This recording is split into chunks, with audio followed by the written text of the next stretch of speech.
আসছে কজন আসছে? তো শর্ট টাইম না, কেউ আসবে না তেমন।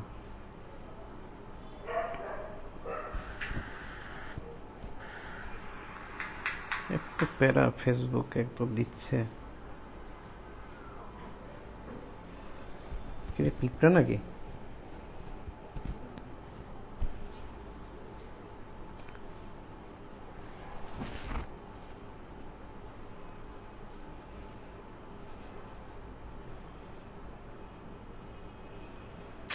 আবার এখানে নেট এত ফাজিল।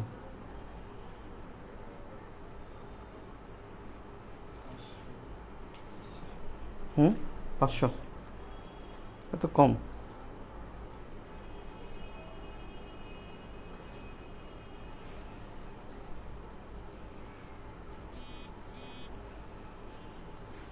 লিখিত প্রার্থী যদি কেউ থেকে থাকেন, আপনাদেরকে প্রেশান হওয়ার দরকার নেই।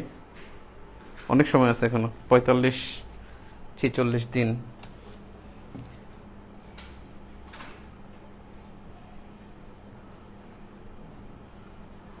না লুঙ্গি পরো না ভাই, প্যান্ট পরো। আমি একদিনই লুঙ্গি পরছি ভাই, সেদিনকেই লুঙ্গি পরছি। আমার প্যান্ট যেখানে ছিল ওটা তালা মারা ছিল, চাবি নেই, তো সাথে সাথে লুঙ্গি দিয়ে মানে সেরা ফেলাইছি ক্লাস। ওকে, মার্কার দেন। সকলকে স্বাগত জানাচ্ছি। আপনারা অনেক কম দেখতে পাচ্ছি। আর 1 ঘন্টার মতো নোটিশ দিচ্ছি মনে হয়। আর আমি প্রিপারেশন নেই, অভিজ্ঞতাটা শেয়ার করব শুধু।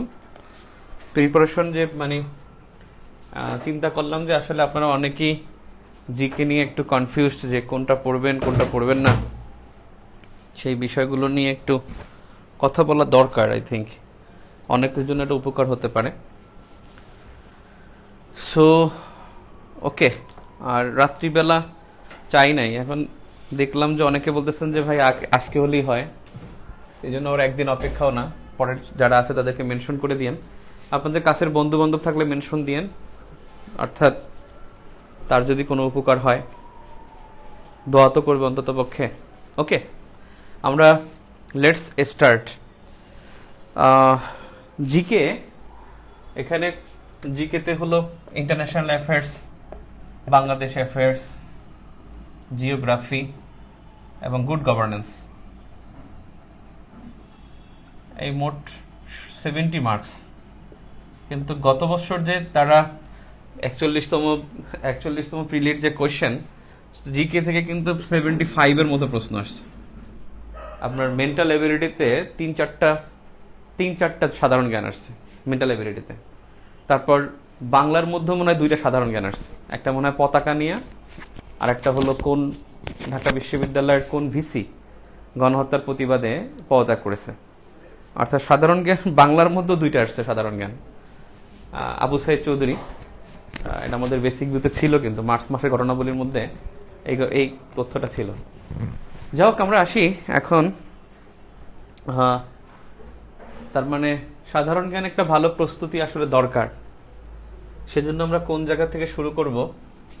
আমি একেবারে কমন 2টা বিষয় বলি, যে আর কিছু না পড়লে অন্তপক্ষে এই কয়েকটা তথ্য যেন আপনি পড়েন। সেটা হলো কোশ্চেন ভিউটা যেন সবাই পড়েন। সহজ প্রশ্ন হলে এখান থেকে আসলে কমন পড়বে ইনশাল্লাহ। প্রশ্ন যদি সহজ হয়, গতানুগতিক হয়, ওখান থেকে কমন আসবে। সো সহজ প্রশ্ন যাতে ভুল না হয় সেই পদ্ধতির জন্য কোশ্চেন ভিউটা আপনারা পড়েন। আর রিসেন্ট ভিউ থেকে আমি বলবো যে 1 থেকে 13 নম্বর পৃষ্ঠা, 1 থেকে 13 নম্বর পৃষ্ঠা ভেরি ভেরি ইম্পর্টেন্ট। 1 থেকে 13 নম্বর কোশ্চেন খুবই গুরুত্বপূর্ণ। আর এটার সাথে হলো আপনার ইন্টারন্যাশনাল অ্যাফেয়ার্সের প্রথম 2টি চ্যাপ্টার, প্রথম 2টি অধ্যায়। ইন্টারন্যাশনাল অ্যাফেয়ার্সের প্রথম 2টি অধ্যায় এবং 1 থেকে 13 পৃষ্ঠা, এটা যে কারো পড়া উচিত, যে কারো এটা পড়তে হবে। আর এবছর কমন 4-5টা ঘটনা যে মেগা প্রজেক্ট থেকে কোশ্চেন কিন্তু হবে। আপনি দেখেন কয়েকটা পরীক্ষায় কিন্তু আপনার প্রশ্ন আসছে মেট্রো রেল, বেশ কয়েকটা পরীক্ষায়, যে রিসেন্ট কয়েকটা পরীক্ষা হলো, কালকের যে পরীক্ষা হলো সেখানেও মনে আসছে বঙ্গবন্ধু টানেল 3.4 কিলোমিটার, এটা পত্রিকা একটু কনফিউজ করে ফেলছিল। প্রথম আলো পত্রিকা ছিল 3.32 কিলোমিটার, আমাদের দেখবেন রিসেন্ট বিউর 53 পৃষ্ঠা, ওখানে কিন্তু 3.40 দেয়, এবং কালকের পরীক্ষায় মনে হয় 3.32 অপশনই ছিল না, 3.4 ছিল অপশনে, যতটুকু আমি জানি। তো যা হোক, এখানে এর বাইরে আরেকটা বিষয় দরকার, সেটা হলো রিসেন্ট বিউ থেকে আরেকটা বিষয়, সেটা হলো মেগা প্রজেক্ট।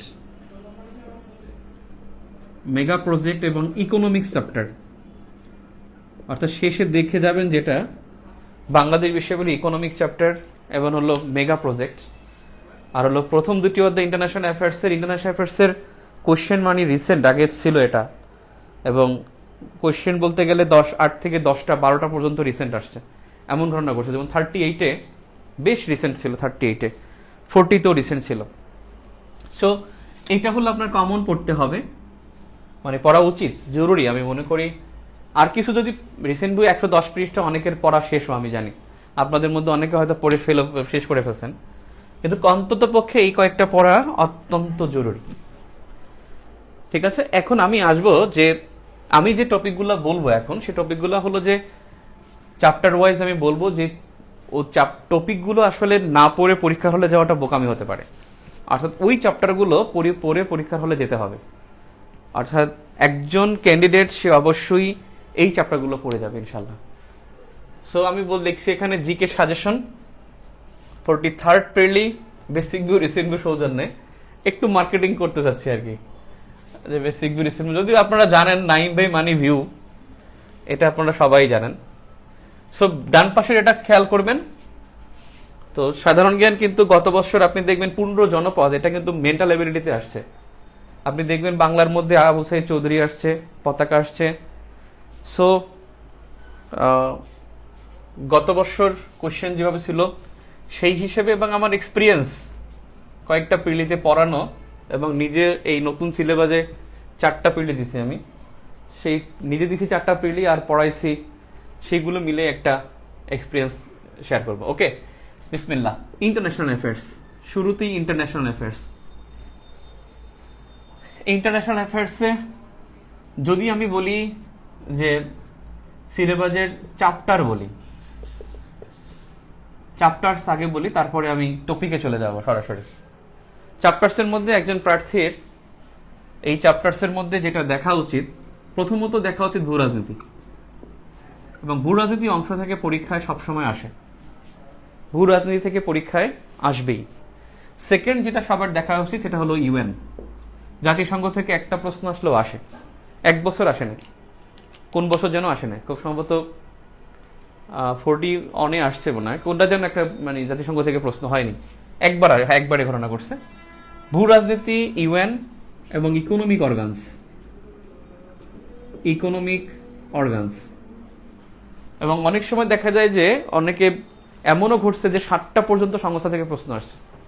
ইকোনমিক অর্গানস কিন্তু এটা ভুলে যায়, আমাদের সিলেবাসে কিন্তু আছে জাতিসংঘ, অর্থনৈতিক প্রতিষ্ঠানাদি, অন্যান্য।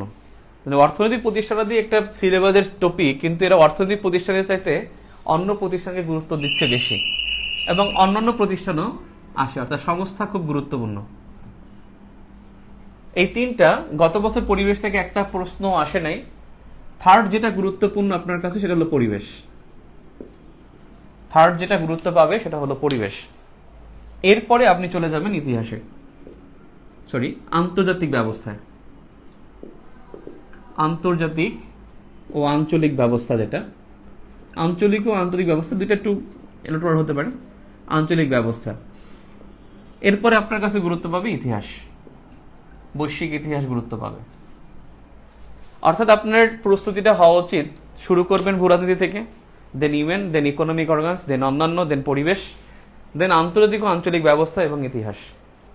পরিবেশ থেকে গত বছর একটা প্রশ্ন দিচ্ছে শুধুমাত্র প্যারিস প্যাক্ট থেকে, সেটা দিচ্ছে ভূগোল অধ্যায়ের মধ্যে, মানে ভূগোলের মধ্যে প্রশ্নটাকে রেখেছে, ইন্টারন্যাশনাল অ্যাফেয়ার্সের মধ্যে রাখে নাই। আমি এখন সরাসরি টপিকে চলে যাই, সরাসরি টপিক, এবং আমি সিলেবাস অনুসারে এখন আমি সাজাই। সিলেবাস অনুসারে আপনাকে কোন কোন বিষয়গুলো দেখে যাওয়া অত্যন্ত জরুরি। প্রথম অধ্যায়, আর বেশি হয়ে গেছে, আমি খুব শর্টকাটে বলবো, আপনার শর্টকাটে বোঝার চেষ্টা করবেন। প্রথম অধ্যায় কি? প্রথম অধ্যায় যেই অংশটা আছে সেটা হলো বৈশ্বিক ইতিহাস। আমি বৈশ্বিক ইতিহাসের অংশটা বলি, আর বাকি দুইটা পরে বলতেছি। মানে প্রথম অধ্যায়ের মধ্যে 3টা পার্ট, বৈশ্বিক ইতিহাস, আঞ্চলিক ও আন্তরিক ব্যবস্থা, আর একটা হলো ভূ রাজনীতি। আমি প্রথম অধ্যায় থেকে বৈশ্বিক ইতিহাস থেকে কি পড়া উচিত সেটা আমি বলতেছি। ইতিহাসের যুদ্ধে দেখেন আপনি, ইতিহাসের মধ্যে ইদানিং সভ্যতা থেকে প্রশ্ন হচ্ছে। তার মানে ইতিহাস থেকে সভ্যতা অংশটা দেখবেন, এবং সেই সভ্যতাগুলোর মধ্যে কোন সভ্যতাগুলোকে আপনি বেশি ফোকাস করবেন। যেমন দেখেন ইদানিং কয়েকটা সভ্যতা কিন্তু খুব এমার্স করছে, বারবার এই সভ্যতাগুলো পরীক্ষা আসে। দেখেন কি কি আসে, মায়া সভ্যতা আসে। দেখবেন আপনি এই যে পেরুর মাচু পিচ্চু নগরী, মায়া সভ্যতা। আল্লাহ রে, এই ফোনটা চার্জে দাও, ফোনটা চার্জে দাও তাড়াতাড়ি। মায়া সভ্যতা, তারপরে হলো আপনার ইনকা সভ্যতা, দক্ষিণ আমেরিকা এবং মধ্য আমেরিকা মিলে, আর একটা হলো অ্যাজটেক সভ্যতা। অ্যাজটেক সভ্যতা, নারা সভ্যতা যেটা জাপানে হয়েছে, নারা সভ্যতা। আর গত বছর একটা সভ্যতা খুঁজে পেয়েছে 4000 বছর আগের একটা শহর যেটা ইথিওপিয়ায় পাওয়া গেছে, তা হলো আকসুম সভ্যতা। আকসুম সভ্যতা গত বছর রিসেন্টলি এটা ছিল। শুধু এটা মনে রাখবেন, আকসুম সভ্যতা, এই আকসুম একটা নগরী, আর এই নগরী নিয়ে একটা সভ্যতা যেটা ইথিওপিয়ায় পাওয়া গেছে। চার্জারটা এখানে আনা যায় না? আমি কিন্তু দেখতেছি না কতজন আছে। 1200, আমি কিন্তু দেখতে পাচ্ছি না, তুমি আমাকে ওইটা দাও। সো সভ্যতার মধ্যে মায়া, ইনকা সভ্যতা, অ্যাজটেক সভ্যতা, নারা সভ্যতা, আকসুম সভ্যতা। আকসুম সভ্যতা একটা নগরী গত বছর খুঁজে পেয়েছে 2020 সালে, এই জন্য এই সভ্যতাটা গুরুত্বপূর্ণ। এই মোবাইলে স্ট্যান্ড নাই, একটু রাখা যায় না? উঠে দিতে পারো? ওকে,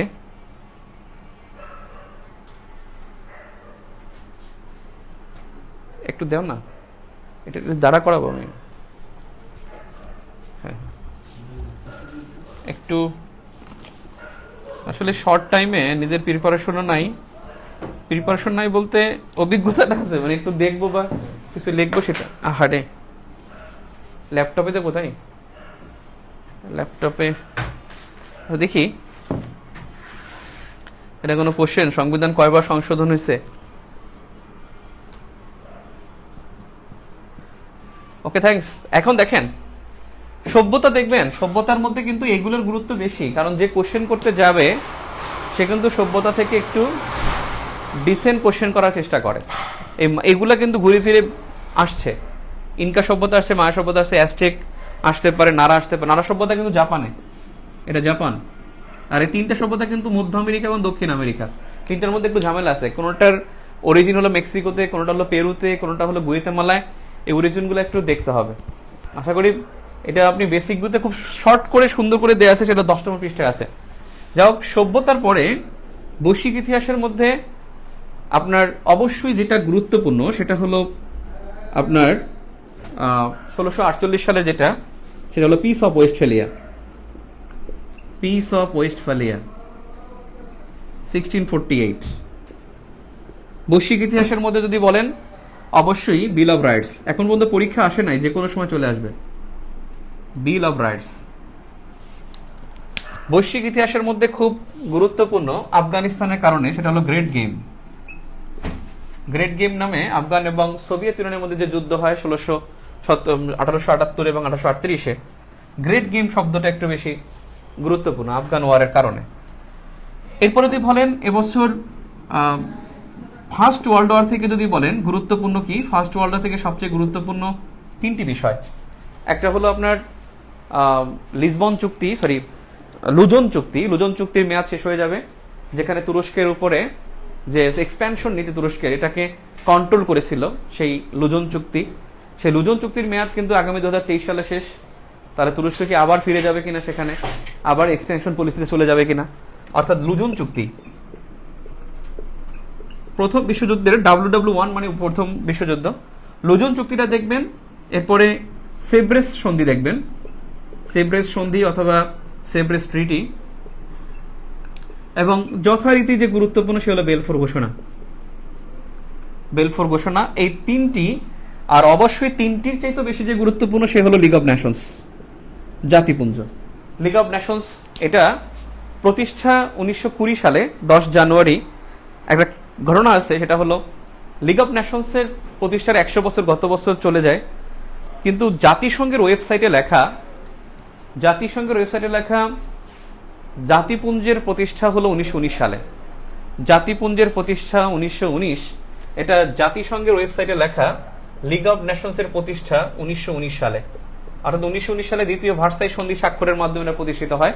যদিও বেসিক্যালি এটা হয় 1920 সালের 10 জানুয়ারি, যখন দ্বিতীয় ভার্সাই সন্ধি মানে কার্যকর হয়। দ্বিতীয় ভার্সাই সন্ধি কার্যকর হয়েছে কিন্তু 1920 সালের 10 জানুয়ারি।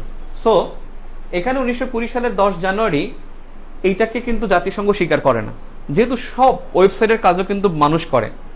বই মানুষ লেখে, নিউজ যে লেখে পেপারে সে মানুষ, অর্থাৎ মানুষ ভুল করতে পারে। এখন জাতিসংঘের ওয়েবসাইট যদি ভুলও করে আমাদেরকে সঠিক করতে হবে। এখন যে কোয়েশ্চেন করবে সে তো এটা দেখেও করতে পারে, ইভেন্টটা দেখেও করতে পারে। সো 1919 দেখাবেন। সো জাতিপুঞ্জের প্রতিষ্ঠা কাল ছাড়া অন্য বিষয় যদি পরীক্ষা আসে, অবশ্যই বুঝতে হবে যেটা প্রতিষ্ঠার 100 বছর চলে গেছে, সেখান থেকে আসতে পারে। আমি আপনাদেরকে অনেকবার বলছি যে 38তম প্রিলি হয়েছিল 2017 সালে। রুশ বিপ্লব থেকে 2টি প্রশ্ন আসছিল। রুশ বিপ্লবের 17 সালে রুশ বিপ্লবের 100 বছর ছিল। পরীক্ষা আসছিল যে ভ্লাদিমির লেনিনের অর্থাৎ অক্টোবর বিপ্লবের নেতা কে ছিল? Vladimir Lenin. আরেকটা প্রশ্ন ছিল যে imperialism the highest stage of capitalism বইটি কার লেখা? ভিআই লেনিনের। এখন এবছর 100 উদযাপন করবে, গত বছর এবছর মিলে লিগ অফ নেশনস। আর এবছর তো সবচেয়ে গুরুত্বপূর্ণ যেটা 1921 সালে, সেটা হলো সিসিপি, অর্থাৎ চায়না কমিউনিস্ট পার্টি। এই চায়না কমিউনিস্ট পার্টি বা চীন কমিউনিস্ট পার্টি, এই কমিউনিস্ট পার্টির প্রতিষ্ঠা হয়েছিল 1921 সালে। 21 সালের 1 জুলাই, এই বছর 1 জুলাই এই সিসিপি অর্থাৎ চীনা কমিউনিস্ট পার্টির 100 বছর, এই 1 জুলাই 1921 সালে বা 2021 সালে। এবং এই পার্টির যিনি সেক্রেটারি যিনি, তিনি হলেন শি জিনপিং। আর এই বামপন্থী দলগুলোর কি হয় না, এদের কিন্তু সভাপতির পদটা থাকে না, এদের হলো সবসময় থাকে হলো কি পদ? সেক্রেটারি। এবং ফার্স্ট সেক্রেটারি, জেনারেল সেক্রেটারি, এবং তারাই কিন্তু প্রধান থাকেন। এটা আশ্চর্য। আমি বৈশ্বিক ইতিহাস থেকে বলি যে অন্তপক্ষে আমি যে বললাম এই সাজেশনে কিন্তু চূড়ান্ত না, অর্থাৎ আমি আপনাকে বলছি যে এইগুলো দেখে যাওয়া উচিত। পরীক্ষায় কি আসবে ভাই, উই নেভার নো, আমরা কিছুই জানি না। ঠিক আছে, আমরা কিছুই জানি না যে পরীক্ষায় কি আসবে, কিন্তু পরীক্ষায় যাওয়ার আগে অন্ততপক্ষে এই বিষয়গুলো দেখে যাওয়া উচিত। প্রথম বিশ্বযুদ্ধ থেকে গেল, এরপরে যদি বলেন আপনি যে এরপরে কোনটা দেখা যায়, দেখেন দ্বিতীয় বিশ্বযুদ্ধ থেকে এখন পর্যন্ত কোনো পরীক্ষায় এতগুলো প্রিলি হয়েছে, একটা প্রশ্নই আসছে সপ্তম নৌবহর। এটাকে আপনি সিকিউরিটির মধ্যে নিতে পারেন, মিলিটারি বিষয়ের মধ্যে নিতে পারেন, এটাকে আপনি ইন্টারস্টেট পাওয়ারের মধ্যে বলতে পারেন, ইন্টারস্টেট রিলেশনের মধ্যে বলতে পারেন। কিন্তু আমি দ্বিতীয় বিশ্বযুদ্ধ বলবো যে পারলে দেখেন, না পারলে না, এটা নিয়ে আমার কোনো হেডেক নাই। তবে কোল্ড ওয়ার দেখবেন, এবং কোল্ড ওয়ারের মধ্যে যে পার্টটা হলো আফগান সোভিয়েত যুদ্ধ, এই অংশটা যেন মনে থাকে। আফগান সোভিয়েত যুদ্ধ 1979 থেকে 1989, এই অংশটা, অর্থাৎ আফগান সোভিয়েত যুদ্ধটা আপনাদের জন্য অত্যন্ত গুরুত্বপূর্ণ। আর একটা হলো এই কোল্ড ওয়ারের একটা প্রেক্ষাপট হলো আউটার স্পেস ট্রিটি, যে ট্রিটি থেকে দুই পক্ষ চলে গেছে 1967 খুব সম্ভবত, আউটার স্পেস ট্রিটি, যেখান থেকে প্রথমে ইউএসএ চলে যায়, তারপর রাশিয়াও চলে যায়। আরেকটা হলো আইএনএফ ট্রিটি। এই আইএনএফ ট্রিটি এখান থেকে চলে যায় দুই পক্ষ, আইএনএফ ট্রিটিও এটা ক্লোজ হয়ে গেছে। এখন একটা বিষয় দেখা গেছে যে কোল্ড ওয়ারের মধ্যে এখন কিন্তু ট্রেড ওয়ার ঢুকে গেছে। কোল্ড ওয়ারের মধ্যে ট্রেড ওয়ার মানে আগে যেটা ছিল যে ইউএসএ এবং চায়নার বা ইউএসএ এবং রাশিয়ার মধ্যে কম্পিটিশন ছিল, সেখানে চায়নার সাথে তারা অ্যালাইড ছিল। এবং মুক্তিযুদ্ধের সময় আপনি দেখছেন যে ইউএসএর অ্যালাইড ছিল চায়না 1971-এ, এবং সোভিয়েত ইউনিয়নের বিপক্ষে ছিল। এখন দেখেন আপনি এবার দেখছেন যে এখানে জো বাইডেন কিন্তু প্রেসিডেন্ট হওয়ার পরে সে কিন্তু প্রথমে যায় ইউনাইটেড কিংডমে, সেখানে তিনি G7 সম্মেলন করেন, তারপর কিন্তু সে রাশিয়া যায়, এবং ইউরোপিয়ান ভিজিটে ব্রাসেলসে ন্যাটো সম্মেলনে যায়, সেখান থেকে কিন্তু সে রাশিয়াকে পুতিনের সাথে দেখা করেন। অর্থাৎ এমন একটা অ্যালাইড হতে পারে যে রাশিয়া এবং ইউএসএর মধ্যে আবার অ্যালাইড হবে এবং তাদের রাইভাল হয়ে যাবে চায়না, এমন হতে পারে। কারণ আপনি জানেন চায়না রাশিয়ার ভ্লাদিভস্টক যে শহরটা, যে নগরটা, চায়নার যে এইভাবে ম্যাপটা, এই যে চায়নার ম্যাপটা, এই যে এখানে এই জায়গায় কিন্তু রাশিয়ার ভ্লাদিভস্টক, আর এই ভ্লাদিভস্টককে দাবি করেছে কিন্তু চায়না, এটা চীনের পূর্ব দিকের একেবারে এই কর্নারটা, এটা ভ্লাদিভস্টক চায়না, এটা রাশিয়ার। এই ভ্লাদিভস্টককে দাবি করেছে চীন। তাহলে চীন রাশিয়ার ভার্ডিগোস্টক দাবি করেছে। চীন কিন্তু এখন আইস সিল্ক রোড চালু করেছে। আইস সিল্ক রোড হলো রাশিয়ার ওখান দিয়ে সে একেবারে ওই আইস দিয়ে একেবারে গ্রিনল্যান্ডের সাথে চুক্তি করেছে, আর গ্রিনল্যান্ড পর্যন্ত সে আইস সিল্ক রোড এই পরিকল্পনা কিন্তু চায়নার। সো তাদের মধ্যে একটা কিন্তু ঝামেলা হতে পারে, ঝামেলা হওয়ার একটা আশঙ্কা, চরম একটা আশঙ্কা আছে। আপনি জানেন যে আইএসএস ইন্টারন্যাশনাল স্পেস স্টেশন যেটা মহাকাশে আন্তর্জাতিক মহাকাশ স্টেশন, সেই আইএসএস এ কিন্তু আপনার ওখানে কিন্তু অ্যাক্সেস চায়নার নাই। আইএসএস এ অ্যাক্সেস হলো মাত্র মানে ইউরোপিয়ানদের বাইরে মাত্র 2টি দেশের, এবং সেখানে একটা হলো ইউএসএ আর একটা হলো জাপান। সেখানে কিন্তু চায়নার কোনো অ্যাক্সেস নাই। এজন্য চায়না কিন্তু তিয়ানগং নামে কিন্তু মহাকাশ স্টেশন তারা লঞ্চ করেছে, এবং মহাকাশ স্টেশন তিয়ানগং একটা তার ভেঙে গেছে, আর একটা ওখানে মহাশূন্যে হেঁটেছে। পৃথিবীর ইতিহাসে ফার্স্ট টাইম যে চায়নার যে 2জন নভোচারী তারা কিন্তু মহাকাশে হেঁটেছে, এবং মহাকাশে তারা হেঁটেছে এরকম কিন্তু মানে 4টা দেশ পৃথিবীতে, 4টা দেশের মধ্যে একটা দেশ হলো চায়না, যে 3টা দেশই হলো তারা যারা আইএসএস এর মেম্বার, কিন্তু ও কিন্তু আইএসএস এর মধ্যে ও নাই। তো যা হোক, এখন কিন্তু এটা আমি কেন বললাম, কারণ এটার সাথে কিন্তু রাশিয়ার যে রোসাটম, রাশিয়ার যেটা হলো মানে রাশিয়ার হলো মহাকাশ স্টেশন, আমরা ভুলে গেছি আমি, রোসাটম হলো পরমাণু সংস্থা। তো যা হোক, এখানে এটা নিয়ে কিন্তু একটা কিছু হতে পারে, যে তাদের একটা অ্যালাইড হতে পারে, যে ইউএস এবং চায়নার মধ্যে যে কনফ্লিক্ট, এবং রাশিয়ার সাথে দেখা যাবে যে ভালো সম্পর্ক হতে পারে। যে আইএনএফ ট্রিটি, আর একটা হলো আপনি দেখছেন যে নিউ স্টার্ট, এই নিউ স্টার্ট নামে যে একটা চুক্তি ছিল, সেই চুক্তির মেয়াদ বেড়েছে। নিউ স্টার্ট চুক্তির মেয়াদ বেড়েছে। বেসিক্যালি এর চুক্তি ছিল কিন্তু যেই 1991 সালে, সেখান থেকে 18 বছর মেয়াদ ছিল, সেখান থেকে হয়ে গেছে 2009, সেখান থেকে 10 বছর বেড়েছে। এখন কিন্তু আবার নিউ স্টার্ট, আবার নতুন করে চুক্তিটা বেড়েছে। তার মানে কোল্ড ওয়ারের ক্ষেত্রে এই কয়েকটা ফ্যাক্ট খুবই গুরুত্বপূর্ণ। আফগান সোভিয়েত যুদ্ধ, আউটার স্পেস ট্রিটি, আইএনএফ ট্রিটি, নিউ স্টার্ট, এই কয়েকটা বিষয় কোল্ড ওয়ার থেকে গুরুত্বপূর্ণ। আপনি দেখেন, এরপরে যদি দেখেন বৈশ্বিক ইতিহাসের মধ্যে আপনার জন্য গুরুত্বপূর্ণ কি, বৈশ্বিক ইতিহাস থেকে আমাদের মনে হয় জিকে ক্লাসের পার্ট 1-2 করতে হবে, খুব সম্ভবত করা লাগতে পারে। যাই হোক, আমরা চেষ্টা করব। বৈশ্বিক ইতিহাসের মধ্যে এরপরে যদি দেখেন, এরপরে আপনার সেই ইতিহাসের মধ্যে কিন্তু এই আফগান যুদ্ধ, সেই আফগান যুদ্ধ কিন্তু ফ্যাক্ট। আফগান যুদ্ধ সেটা হলো সেই 2001 থেকে 2021 পর্যন্ত, এটা কিন্তু আপনার বৈশ্বিক ইতিহাসের মধ্যে পড়বে। বিকজ কেন পড়বে, কারণ এটা 91 সালের পরে যে স্যামুয়েল পি হান্টিংটনের যে ক্ল্যাশ অফ সিভিলাইজেশন, তার অন্তর্ভুক্ত এই বর্তমান এর অন্তর্ভুক্তই কিন্তু এই 2001 থেকে 21, এবং স্যামুয়েল পি হান্টিংটনের পলিসিকে মানে রিসিভ করেছে তিনি হলেন সিনিয়র বুশ 2001 সালে রিসিভ করি এই যুদ্ধ বাধান। তো বৈশ্বিক ইতিহাসের মধ্যে আরেকটা হলো সিপিসি গুরুত্বপূর্ণ, সিসিপি যেটা আপনার রিসেন্ট হতে পাবেন, অর্থাৎ চায়না কমিউনিস্ট পার্টি, এটা গুরুত্বপূর্ণ। সো বৈশ্বিক ইতিহাসের মধ্যে বিল অফ রাইটসের কথা বলেছি আমি, তারপর বলেছি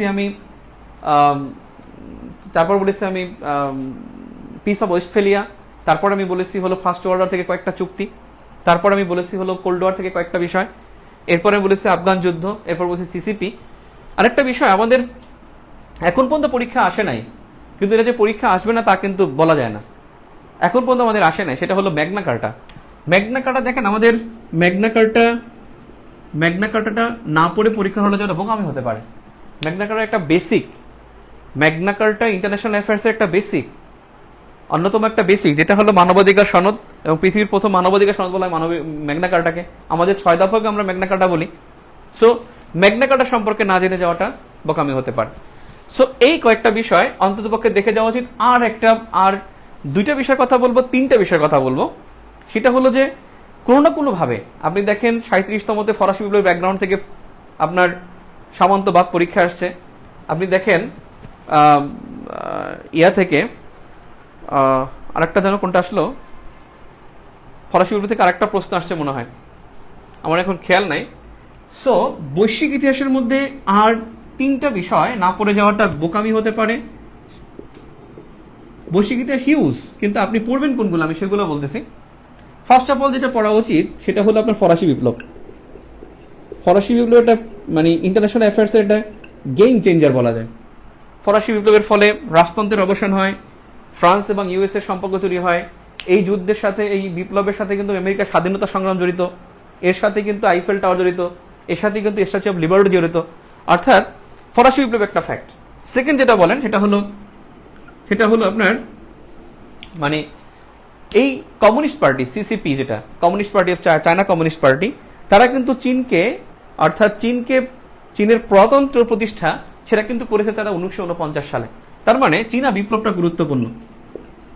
এই মাও সেতুং কিন্তু চীনা বিপ্লব যে দুইটা, একটা 1911 আর একটা 1949, এবং এই দুইটা বিপ্লব অর্থাৎ চীনা বিপ্লব আপনি দেখবেন বেসিক বলতে চাইনিজ বিপ্লব নামে তিনটা বিপ্লব আছে, জাতীয়তাবাদী বিপ্লব, সমাজতান্ত্রিক বিপ্লব, আর একটা আছে গ্রেট লিপ ফরওয়ার্ড বা হলো সাংস্কৃতিক বিপ্লব, আর একটা আছে সাংস্কৃতিক বিপ্লব 1958 মনে হয় খুব সম্ভবত, না 65 to 66। এই তিনটা বিপ্লব আছে, অর্থাৎ একটা জাতীয়তাবাদী বিপ্লব, একটা হলো সমাজতান্ত্রিক বিপ্লব, আর একটা হলো চীনের হলো কালচারাল রেভলিউশন, অর্থাৎ কালচারাল সমাজতান্ত্রিক ও জাতীয়তাবাদী আন্দোলন। আর এই দুইটার গুরুত্ব একটু বেশি, জাতীয়তাবাদী এবং সমাজতান্ত্রিক, কারণ এখানে মাও সেতুং অংশ নিয়েছে, আর এখানে মাও সেতুং এই বিপ্লবে সফল হয়েছে, নেতা ছিল মাও সেতুং, সমাজতান্ত্রিক বিপ্লবের নেতা ছিল। আর একটা কালচারাল রেভলিউশন। বিপ্লবের মধ্যে আরেকটা বিষয় হলো চতুর্থ শিল্প বিপ্লব। আপনি জানেন উৎপাদন ব্যবস্থার আধুনিকরণের জন্য চতুর্থ শিল্প বিপ্লব হয়। শিল্প বিপ্লব পৃথিবীতে 4টা হয়েছে পর্যন্ত, তার মধ্যে এখন আমরা ফোর্থ ইন্ডাস্ট্রিয়াল রেভলিউশনে আছি সিন্স 2015। ওয়ার্ল্ড ইকোনমিক ফোরাম তারা বলছে যে উৎপাদন ব্যবস্থার আধুনিকরণের জন্য বিশ্বে শিল্প বিপ্লব সংগঠিত হবে, উৎপাদন ব্যবস্থার আধুনিকায়নের জন্য। সেই চতুর্থ শিল্প বিপ্লব এর গুরুত্ব অত্যন্ত বেশি। আর যদি বলেন ভাই এই তিনটা বিপ্লবের বাইরে আর কোনো বিপ্লবের গুরুত্ব আছে কিনা, আসলে যদি বলেন সেটা হলো এই যে আফগান বিপ্লব বা তালেবান উত্থান, এই তালেবান উত্থান এবং সেই তালেবানের বিষয় এবং আফগানিস্তান সম্পর্কে আপনাদের যথেষ্ট আলোচনা রিসেন্ট ভিউতে আছে, এবং ওই প্রথম 2টা অধ্যায়ের মধ্যে, তার মানে এটার সাথে তালেবানকে যুক্ত করে পড়ে ফেললে ভালো হবে। সো বৈশ্বিক ইতিহাসের মধ্যে আমি দেখতেছি যে মানে এগুলো অন্তত পক্ষে দেখে যাওয়া উচিত, আমি সেই বিষয়গুলো এখন উল্লেখ করলাম। সেকেন্ড যেটা আসি, প্রথম অধ্যায়ের মধ্যে আর একটা অংশ আছে, আমি এজন্যই বলছিলাম সময় একটু বেশি চলে যাবে, 12টা 1টা বেজে যাবে। কয়টা বাজে? কিছু বলতেছে?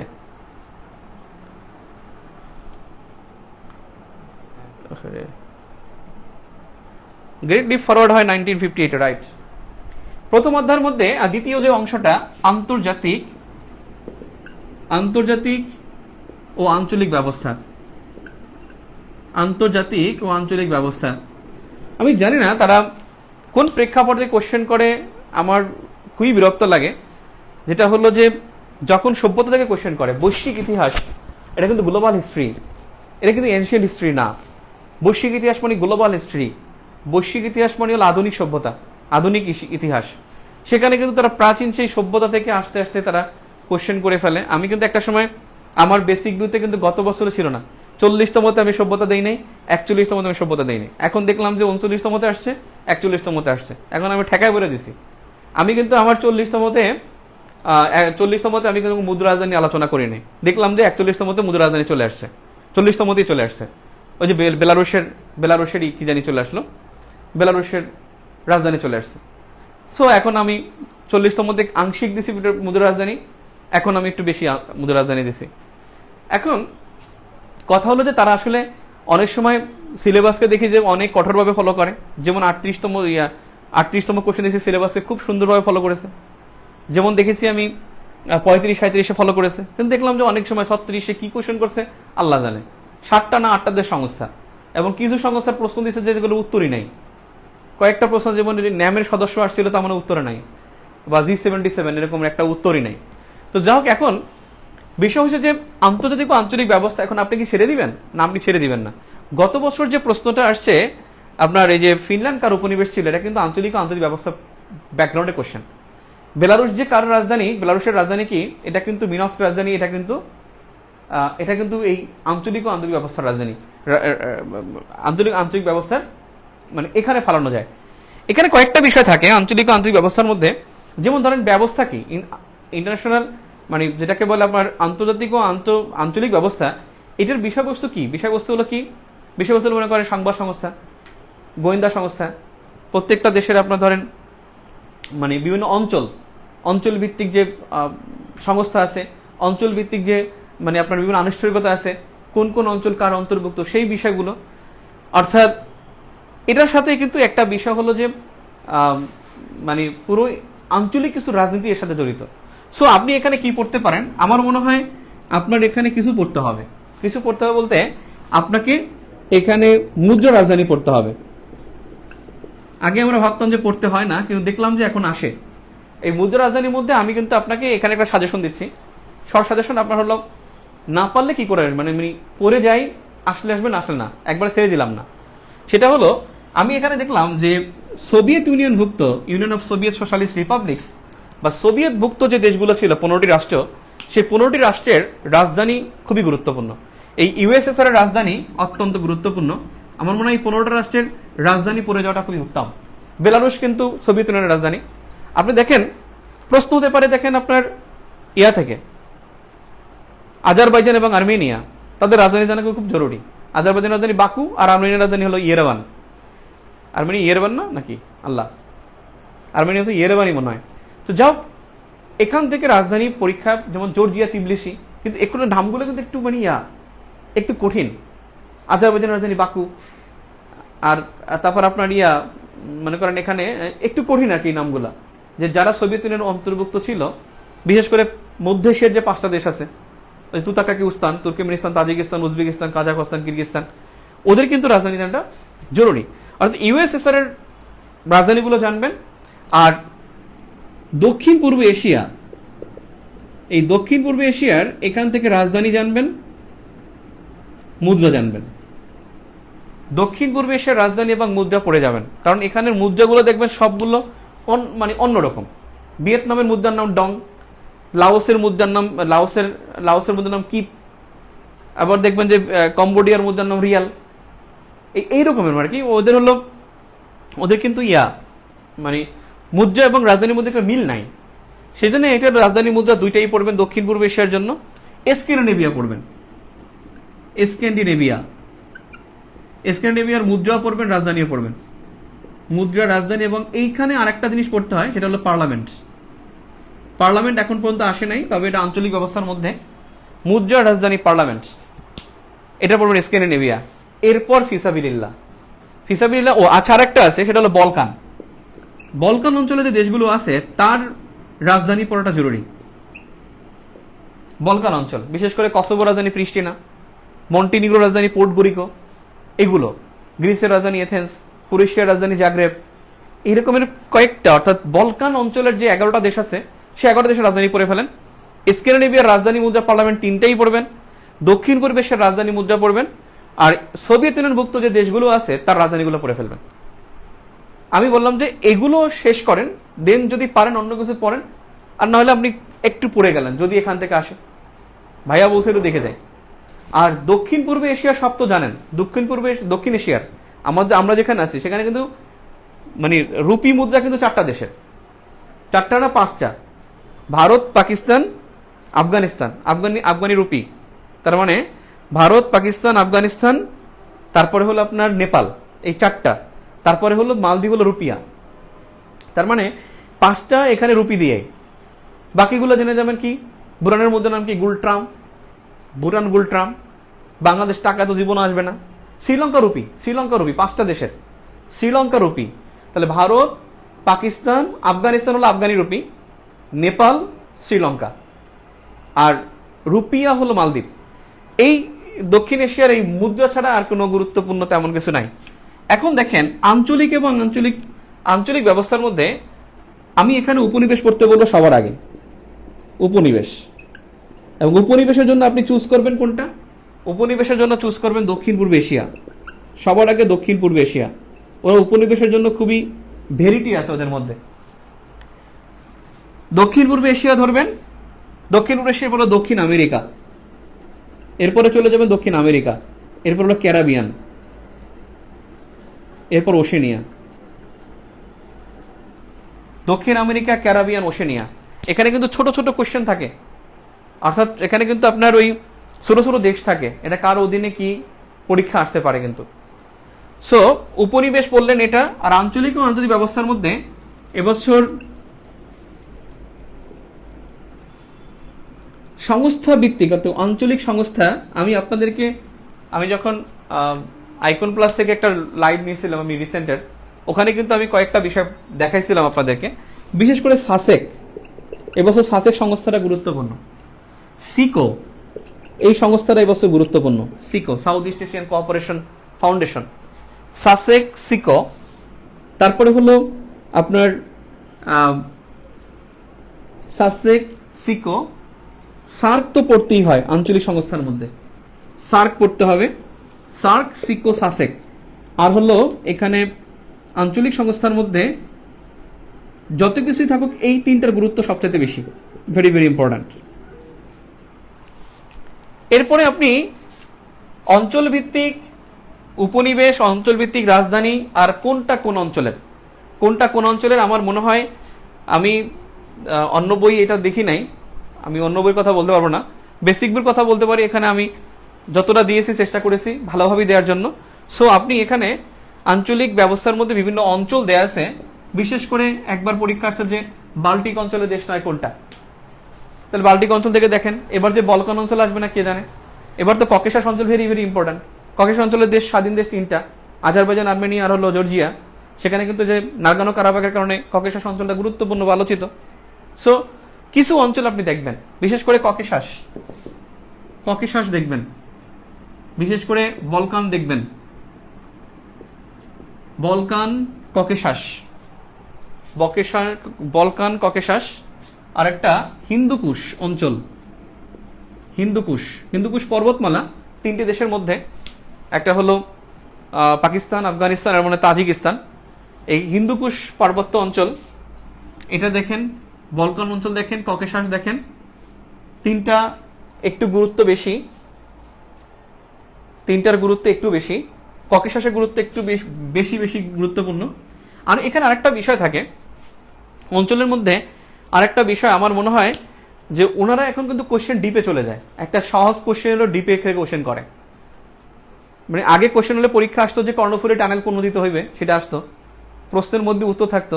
একবার দেখছি প্রশ্ন আসছে, প্রশ্নের মধ্যে উত্তর কোন মার্কিন কবি সেপ্টেম্বর দশম কবিতা লিখছে, এটা মনে হয় না, কোশ্চেনের মধ্যে উত্তর ছিল যেটা এমিরেটাস, প্রফেসর এমিরেটাসের মেয়াদ কয় বছর, প্রফেসর এমিরেটাসের মেয়াদ, ওই এমিরেটাস শব্দ অর্থই তো আজীবন, অপশনে আজীবন, মানে প্রশ্নের মধ্যে এক উত্তর থাকতো। কিন্তু এখন কিন্তু সবাই কোশ্চেন হয় না, এখন 1 সিটি 2 টাউন, মানে এখন একটু ঘুরিয়ে পেঁচিয়ে কোশ্চেন করে। এখন ককেশাস অঞ্চলটা কিন্তু কৃষ্ণ সাগর এবং কাস্পিয়ান সাগরের পাশে। দেখেন বাল্টিক সাগরের তীরবর্তী দেশগুলো পরীক্ষা আসছে, তার মানে যে এটা ভবিষ্যতে যে আপনার কাস্পিয়ান সাগর এবং কৃষ্ণ সাগর থেকে প্রশ্ন আসবে না তার কিন্তু গ্যারান্টি নেই। তার মানে কৃষ্ণ সাগর এবং কাস্পিয়ান সাগর থেকে প্রশ্ন হতে পারে। সো ককেশাস, বলকান, হিন্দুকুশ আর কাস্পিয়ান প্লাস কৃষ্ণ সাগর, এই দুইটা অঞ্চল দেখবেন।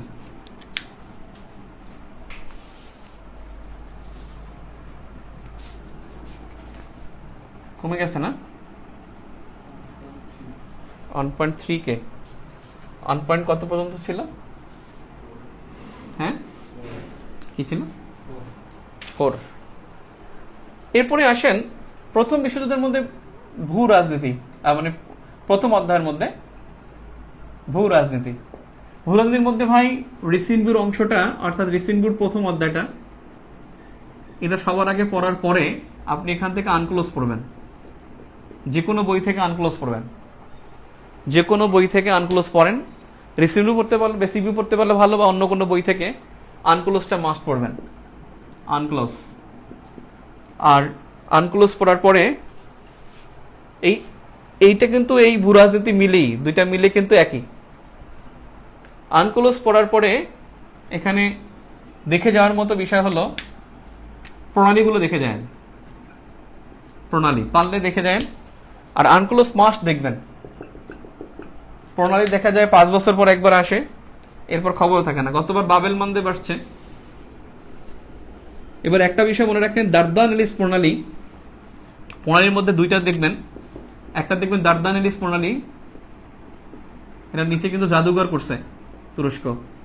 আর একটা করবেন কার্চ প্রণালী, এবং এই কার্চ প্রণালী কিন্তু রাশিয়া এবং জর্জিয়ার মধ্যে, রাশিয়া এবং ইউক্রেন, রাশিয়া এবং ইউক্রেনের মধ্যে বিরোধ, কার্চ প্রণালী, এই দুটো প্রণালী দেখবেন। এরপরে আসেন দ্বিতীয় অধ্যায় আন্তর্জাতিক নিরাপত্তা। দ্বিতীয় অধ্যায় আন্তর্জাতিক নিরাপত্তা। আন্তর্জাতিক নিরাপত্তা, এটার মধ্যে অবশ্যই গুরুত্বপূর্ণ হলো Quad, AUKUS, AUKUS, AUKUS, five eyes, basic recent ভিউর একেবারে কাভারই দেখবেন ফাইভ আইসের দেশগুলো হলো এই ওয়াকাসের তিনটা, আর হলো ব্রিটেন এবং ফ্রান্স এবং হলো কানাডা, ওয়াকাস না, হ্যাঁ তিনটা কানাডা, ঠিক আছে। ফাইভ আইস দেখেন একেবারে কাভারই দেয়া আছে, ওয়াকাস, কোয়াড, ফাইভ আইস। তারপর হলো কিছু অস্ত্র দেখবেন, কয়েকটা অস্ত্র, বিশেষ করে একটা অস্ত্র হলো আপনার S-500, 400ও ছিল সোভিয়েত ইউনিয়নের, রাশিয়ার S-500ও রাশিয়ার, এ সম্প্রতি পরীক্ষা চালাইছে S-500। তারপরে হলো আপনার চ্যাংই 5, CHANGE-5, চ্যাংই 5 যেটা চায়নার, চ্যাংই 5। এরপর হলো HSDTV, এটা হলো ইন্ডিয়ার শব্দের চাইতে 6 গুণ বেশি, শব্দের গতি চাইতে 6 গুণ গতিসম্পন্ন সুপারসনিক যে পরমাণু ক্ষেপণাস্ত্র HSDTV, এটা খুবই গুরুত্বপূর্ণ এটা। এবং পৃথিবীতে মাত্র 4টা দেশের আছে, তার মধ্যে একটা হলো ইন্ডিয়ার। ইউএসএর আছে, রাশিয়ার আছে, চায়নার আছে, আর আসলে ইন্ডিয়ার। তো কিছু অস্ত্র দেখবেন আপনাদের এখানে, কিন্তু গত বছর কিন্তু এই প্রশ্নটা আসছে, WMD, weapons of mass destruction, 41তম মধ্যে কিন্তু WMD আসছে। আপনি মনে করেন না যে এটা মনে হয় আসবে না, এটা কিন্তু মনে করার কোনো কারণ নাই। HSDTV, চ্যাংই 5 আর S-500। এরপরে অস্ত্রের বাইরে কিছু সংস্থা পড়তে হবে। এটা জাস্ট আমি রিসেন্ট হিসাবে দেখলাম, কয়েকটা সংস্থা গুরুত্বপূর্ণ। গতবার কিন্তু ন্যাটো থেকে 2টা প্রশ্ন আসছে, ইন্টারন্যাশনাল সিকিউরিটির ন্যাটো থেকে 2টা প্রশ্ন আসছে, মুসলিম দেশ সম্পর্কে আসছে, যে কোন ন্যাটোর মুসলিম সদস্য কোনটা, এবং ন্যাটোর প্রতিষ্ঠা, মানে 2টা মনে আসছে। সংস্থা থেকে গুরুত্বপূর্ণ ন্যাটোর পাশাপাশি, ন্যাটো এবারও পড়তে হয়, এটা সবসময় পড়তে হয়, আর হলো IMCTC, ইন্টারন্যাশনাল যে ইসলামিক মিলিটারি অ্যালায়েন্স, এটা এখন নাম হলো Islamic military counter terrorism coalition. এই IMCTC পৃথিবীর সবচেয়ে বড় সামরিক জোট এখন IMCTC এটা। আর কয়েকটা সংস্থার মধ্যে ন্যাটো, IMCTC, এই 2টা, আর এগুলো তো আছেই। আর অস্ত্র চুক্তি, আর এখানে আরেকটা বিষয় OPCW-টা দেখতে হবে, OPCW যে কোনো সময় চলে আসবে। অস্ত্র চুক্তির মধ্যে খুব গুরুত্বপূর্ণ, মানে 2টা বিষয় তো দেখে না যাওয়াটা বোকামি, CTBT এবং NPT সবসময় এখান থেকে পরীক্ষায় এসে থাকে। অস্ত্র চুক্তির মধ্যে আর একটা আছে TPWN, মানে ওই যেটা হলো আপনার প্রলিফারেশন উইপেন্স, মানে এটা হলো মানে পরমাণু অস্ত্র বিস্তার রোধ চুক্তির জন্য জাতিসংঘ একটা চুক্তি করেছে 2017 সালে, সেটা হলো TPWN। আর আন্তর্জাতিক নিরাপত্তা থেকে কয়েকটা অপারেশন অবশ্যই দেখবেন, বিশেষ করে অপারেশন এন্ডিউরিং ফ্রিডম, যেটা আফগানিস্তানে ছিল 2001 থেকে 2014 পর্যন্ত। অপারেশন ডিসিসিভ স্টর্ম, যেটা ইয়েমেনে ছিল, ইয়েমেনে হুতিদের বিরুদ্ধে সৌদির অপারেশন ছিল। অপারেশন প্রোটেক্টিভ এজ, যে অপারেশনটা হলো আপনার অপারেশন প্রোটেক্টিভ এজ, যেটা হলো হামাসের বিরুদ্ধে গাজা উপত্যকায় ইসরায়েলি অভিযান।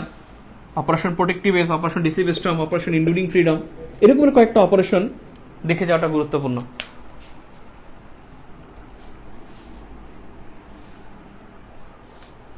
এরপরে হলো দ্বিতীয় অধ্যায়ের মধ্যে পরের অংশ, আন্তঃরাষ্ট্রীয় ক্ষমতা সম্পর্ক। আন্তঃরাষ্ট্রীয় কতজন আছে? আন্তঃরাষ্ট্রীয় ক্ষমতা সম্পর্ক। এই আন্তঃরাষ্ট্রীয় ক্ষমতা সম্পর্কের মধ্যে বিভিন্ন রাষ্ট্র পড়তে হবে, বিভিন্ন রাষ্ট্র কোনটা কোন ধরনের। কিন্তু একবার দেখছেন বেলফোরের বাফার রাষ্ট্র আসছিল 38তমতে, যে দুটি সংঘাতময় দেশের মাঝে কোন দেশটা বাফার রাষ্ট্র কিন্তু পরীক্ষা আসছিল 38তমতে। রাষ্ট্রের মধ্যে দেখেন এবছর গুরুত্বপূর্ণ deep state. Deep state, deep state হলো যেটা গভীর রাষ্ট্র, যে রাষ্ট্রটা হলো সামরিক বা অন্য কোনো শক্তির প্রভাব সরকারের চাইতে তার প্রভাব বেশি। যেমন মিয়ানমারে সরকারের চাইতে প্রভাব হলো, বা মিয়ানমারের মিলিটারির বেশি, এটাকে বলা ডিপ স্টেট বা গভীর রাষ্ট্র।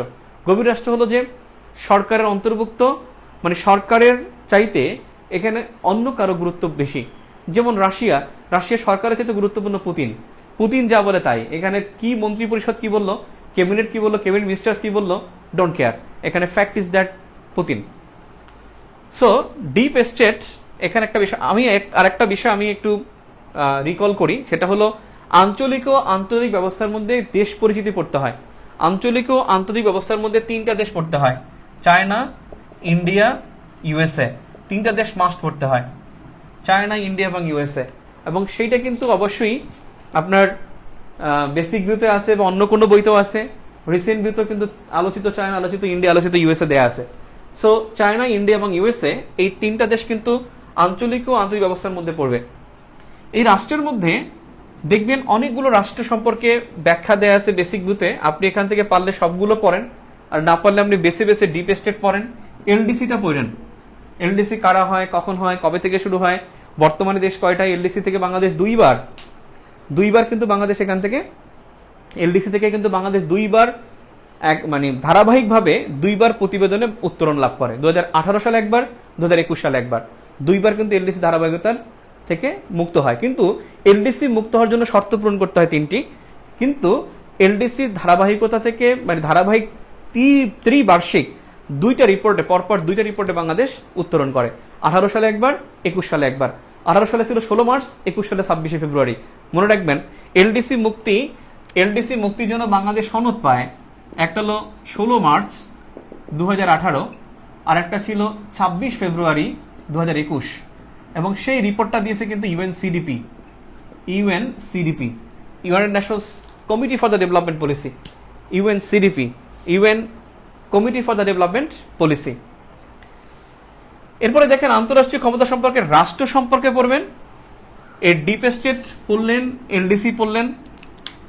এই আন্তঃরাষ্ট্রীয় ক্ষমতা সম্পর্কের মধ্যে কিন্তু এখানে কিন্তু সম্পর্ক যখন বলতে তখন কিন্তু আপনার ডিপ্লোমেসি এর সাথে অন্তর্ভুক্ত। আপনাকে কিন্তু এখান থেকে ডিপ্লোমেসি পড়তে হবে। ডিপ্লোমেসি এবছর কমপক্ষে 3টা ডিপ্লোমেসি গুরুত্বপূর্ণ। একটা হলো চেকবুক ডিপ্লোমেসি,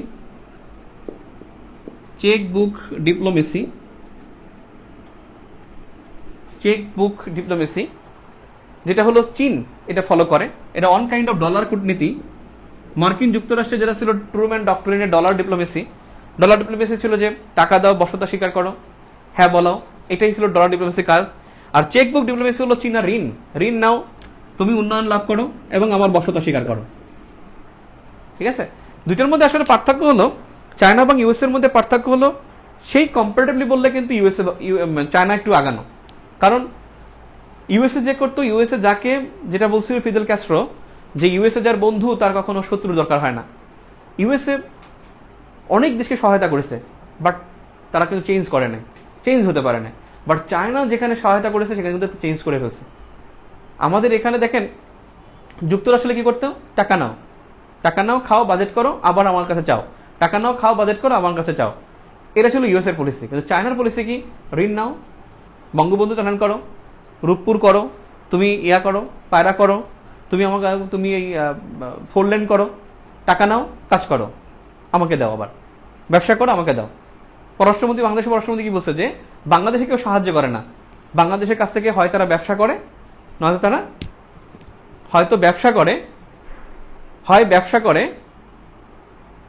নয়তো বাক্যটা এরকমই ছিল যে বাংলাদেশে কেউ সাহায্য করে না, হয় ব্যবসা করে নয়তো লাভ করে, মানে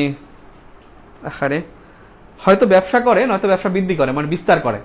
মানে কথাটা এরকমই ছিল যে আমাদের কাছে আমাদের কেউ বন্ধু না, আমাদের কেউ কি করে না। যে ওই যে যখন চায়নার প্রতিরক্ষা মন্ত্রী যেটা বলছিল, প্রতিরক্ষা মন্ত্রী বাংলাদেশে আসছিল, তারপর চায়নার যে লি জিমিং যিনি হলো ওই যে খাটাসটা রাষ্ট্রদূত, যিনি বাংলাদেশকে বলছিল কি, যে বাংলাদেশকে বলেছিল মোবাইল চার্জ হয় না, আমি তো কমেন্ট টমেন্ট কিছু দেখি না, দাও না, চার্জ হয় না, 12টা বেজে গেছে। আপনার ক্লাস করবেন? আমি কি চালাবো?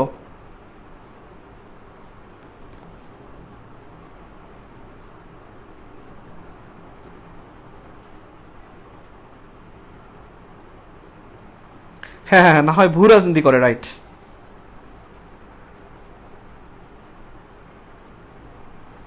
আসমা আক্তার বলছে আলোচনা না করে সাজেশন দেন 1.2K। আমি ইন্টারন্যাশনালটা শেষ করে তারপরে আমি আজকে বিদায় নিচ্ছি। চেকবুক ডিপ্লোমেসি একজন বলেছে আলোচনা করা লাগবে না। ব্যাক চ্যানেল ডিপ্লোমেসি, আর একটা হলো Wolf warrior diplomacy. Wolf warrior diplomacy, এটাও চীনের ডিপ্লোমেসি থেকে। এইটা ডিপ্লোমেসি গুরুত্বপূর্ণ, এই তিনটে ডিপ্লোমেসি গুরুত্বপূর্ণ। রাষ্ট্রের স্টেট সম্পর্কে ধারণা পড়লেই হবে। আর ওকে,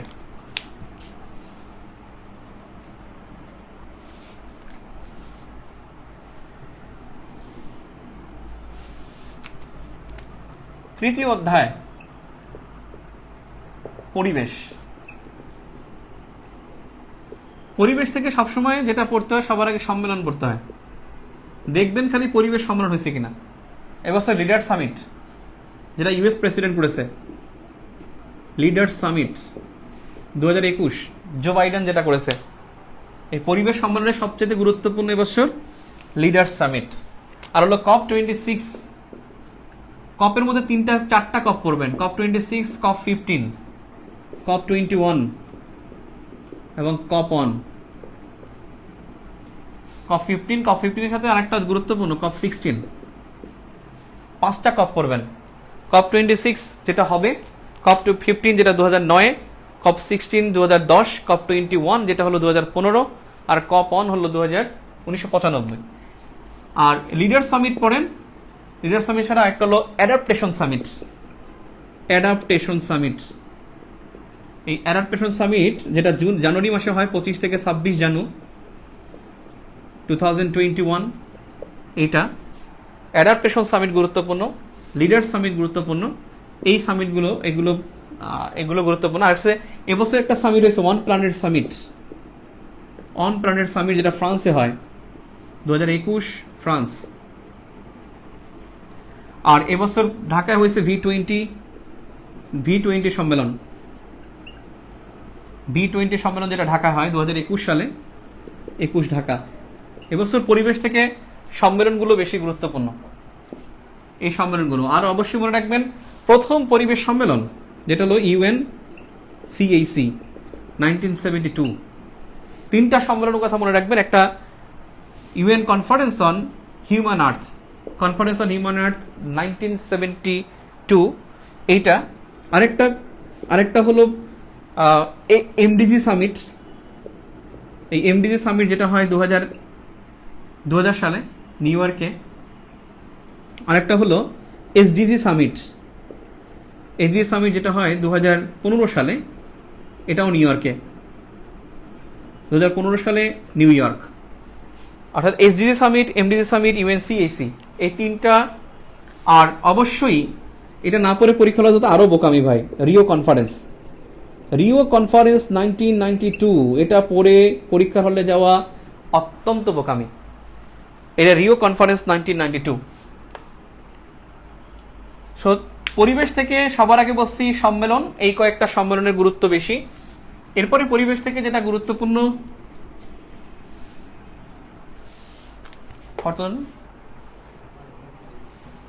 আচ্ছা, পরিবেশ থেকে যেটা হলো পরিবেশ থেকে গুরুত্বপূর্ণ সম্মেলনগুলো আমি বললাম। এরপরে যেটা হলো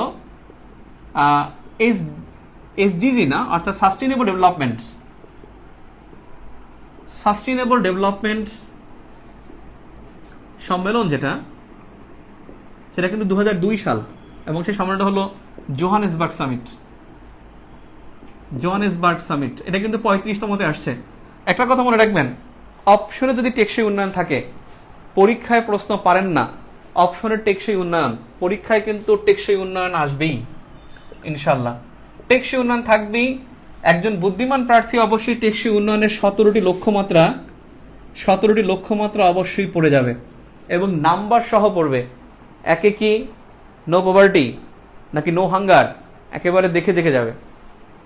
স্বাস্থ্য 3 নাম্বার, লিঙ্গ সমতা 5 নাম্বার, তারপরে জলবায়ু পরিবর্তন মোকাবেলা 13 নম্বর, সুপেয় পানি 6 নম্বর। এইভাবে যদি কেউ না পারেন তাহলে কিন্তু খবর আছে ভাই। 17টি লক্ষ্যমাত্রা অবশ্যই টেকসই উন্নয়ন থেকে পড়ে যাবেন। এটা জাতিসংঘ চ্যাপ্টারে আছে, জাতিসংঘ চ্যাপ্টারে বেসিক ভিউতে আছে, অন্যান্য বইতেও আছে। 17টি লক্ষ্যমাত্রা পড়ে যাবেন। তবে গুরুত্বপূর্ণ একটা বিষয়, এই এসডিজি সার্কেলটা পরীক্ষা থাকতে পারে, যে গ্লোবটা, এই গ্লোবটা কিন্তু এরকমের কিন্তু এসডিজি গ্লোব এরকমের কিন্তু। সেই গ্লোব কি 5P, এই গ্লোব দেখবেন আপনি, যেটার মধ্যে 17টা ইয়ে আছে। আপনি এখন এসডিজি সার্চ দিলে দেখবেন 5টা গ্লোব পাবেন। এই 5টা গ্লোবে 5টা পি আছে। এই 5P, একটা হলো প্ল্যানেট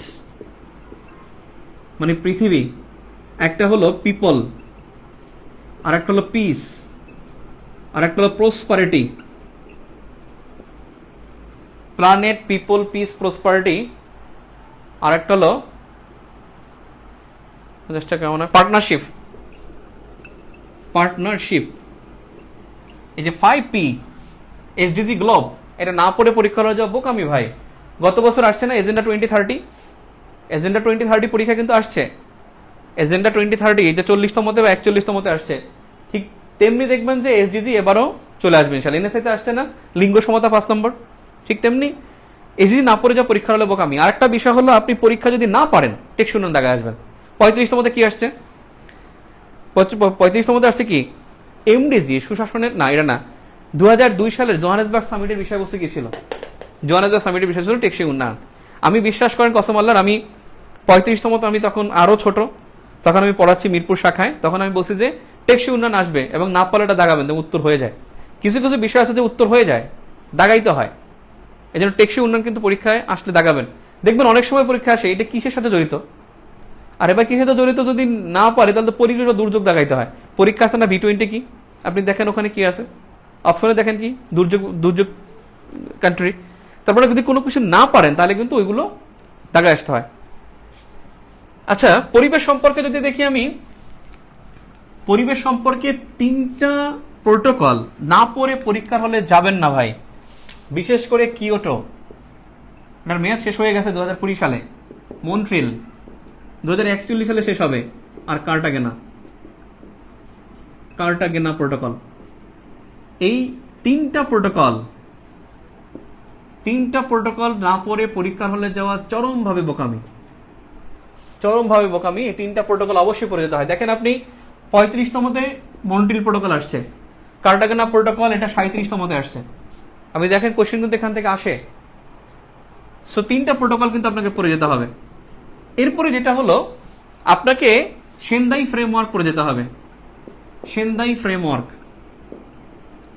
এটা কিন্তু দুর্যোগের সাথে জড়িত। এটা কিন্তু আপনার দেখবেন ভূগোলের 5ম মধ্যে সেন্দাই ফ্রেমওয়ার্ক আছে। এটা কিন্তু 36তমতে পরীক্ষা আসছে। এটার নামই হলো UNDRR, অর্থাৎ international disaster reduction risk reduction, অর্থাৎ সেন্দাই ফ্রেমওয়ার্ক দুর্যোগ হ্রাস বা দুর্যোগ প্রশমন নিয়ে কাজ করে। এই সেন্দাই ফ্রেমওয়ার্ক 2016 থেকে 2030 পর্যন্ত, 2015 থেকে 2030, এটা কিন্তু 15, 16 থেকে 30 হলো এসডিজি, এটা হলো 15 থেকে 30। সেন্দাই ফ্রেমওয়ার্কটা দেখে যাবেন, এটা ভূগোলের 5ম অধ্যায় আছে বেসিক বুতে। এরপরে আপনি দেখেন 2টা কনভেনশন পড়ে যাবেন, একটা হলো CBD অর্থাৎ কনভেনশন অন বায়োডাইভার্সিটি, আর একটা হলো Vienna convention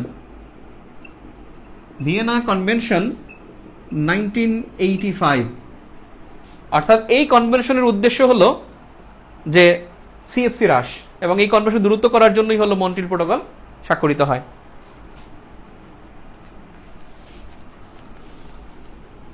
CBD Vienna convention 1985। আর হলো কিছু সংস্থা পড়তে হবে, পরিবেশ বিষয়ক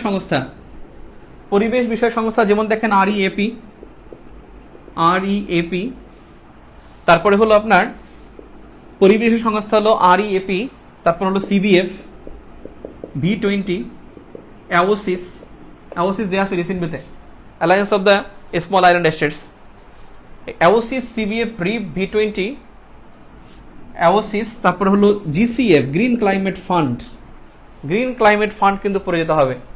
WWF, GCA মানে কি? গ্লোবাল, অর্থাৎ গ্লোবাল সেন্টার অন অ্যাডাপ্টেশন। এই জিসিএর সদর দপ্তর, এটা আমাদের একটু ভুল হয়েছে রিসেন্ট ভিউতে, সদর দপ্তর কিন্তু হেগ না, এটা হলো ওড্রিয়েটর। প্রশ্ন তো এরকমের, ওড্রিয়েটর স্পেলিং নেদারল্যান্ডস, এটা আসলে ঠিক করে নিন, এটা কিন্তু হেগ না। তবে জিসিএর দক্ষিণ পূর্ব এশীয় অঞ্চলের, অর্থাৎ আঞ্চলিক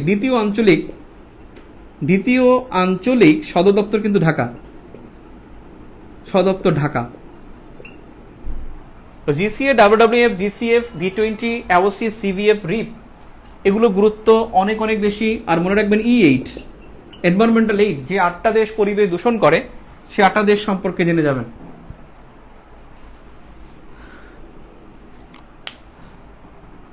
আছে তাহলে পরিবেশ বিষয়ক কিছু সংস্থা, একটা সংস্থা আছে যে ভাই ও যে কয়বার পরীক্ষা আসতো নিজেও জানে না, পরিবেশ সম্পর্কে সংস্থাটা আসে কি জানেন? 1971 সালে প্রতিষ্ঠিত পরিবেশ সংস্থা কোনটা? Green piece. পরীক্ষা আসছে আমস্টারডাম ভিত্তিক পরিবেশ সংস্থা কোনটা? Green piece. পরীক্ষা আসছে পৃথিবীর সবচেয়ে বড় পরিবেশ সংস্থা কোনটা? Green piece. তার মানে গ্রিন পিস অপশনে থাকলেই উত্তর। এই হলো আরেকটা ব্যাপার, সেটা হলো Greenpeace, green belt movement. আর এবছর খুবই গুরুত্বপূর্ণ, কিন্তু এটা আমি দিছি কিনা আমার তো মনে নাই, গ্রেটা থুনবার্গ, ফ্রাইডেস ফর ফিউচার। এটা গ্রেটা থুনবার্গ, সুইডেনের ওই মায়াটা যে পরিবেশ আন্দোলন করছে, এটা কিন্তু গুরুত্বপূর্ণ। গ্রেটা থুনবার্গ, ফ্রাইডেস ফর ফিউচার, যেই সংস্থাটা আছে পরিবেশ নিয়ে কাজ করে, এটার গুরুত্ব অনেক। তবে কয়েকটা রিসেন্ট বিষয় মনে রাখবেন, দেখুন জলবায়ু জরুরি অবস্থা। এই জলবায়ু জরুরি অবস্থা জারি করছে কিন্তু প্রথম জারি করে ইউকে। জলবায়ু জরুরি অবস্থা প্রায় 39টা দেশ জারি করেছে, তার মধ্যে প্রথম হলো ইউকে। এরপর আমি লাস্ট ক্লাসে বলছিলাম যে গ্রিন যে একটা প্ল্যান, এটা দিয়েছিল Saudi Arab, kingdom of Saudi Arabia, এবং তারা 4 কোটি গাছ লাগাবে। মনে রাখবেন গাছ কাটা নিষিদ্ধ, এটা করেছে নরওয়ে। গাছ কাটা নিষিদ্ধ হলো নরওয়ে। পরিবেশ দূষণ বা বায়ু দূষণ সূচক চালু করেছে ভারত। বায়ু দূষণ সূচক এটা চালু করেছে ভারত, এবং পরিবেশ সূচক চালু করেছে, বায়ু দূষণ ও পরিবেশ সূচক চালু করেছে ভারত। এবং পরিবেশ বিষয়ক কয়েকটা যে সূচক আছে, সেই সূচকগুলো দেখে যাবেন। পরিবেশ বিষয়ক বেশ কয়েকটা সূচক আছে, লাস্ট ক্লাসে আমি বলছিলাম, যেমন জার্মান ওয়াসের একটা প্রতিবেদন।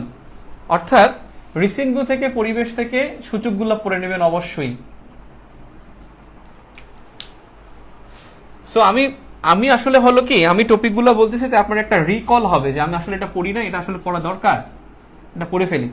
আপনারা খুব সিরিয়াসলি আগামী পরশুদিন পরিবেশের উপরে যে পরীক্ষাটা আছে, আপনি যদি বুদ্ধিমান প্রার্থী হন তাহলে কি করবেন, বেসিক বই থেকে পরিবেশটা পড়েন, রিসেন্ট বই থেকে পরিবেশটা পড়েন, অথবা কোনো বই থেকে মৌলিক বই থেকে পরিবেশটা পড়েন, আবার সাম্প্রতিক কোনো বই থেকে পরিবেশটা পড়েন।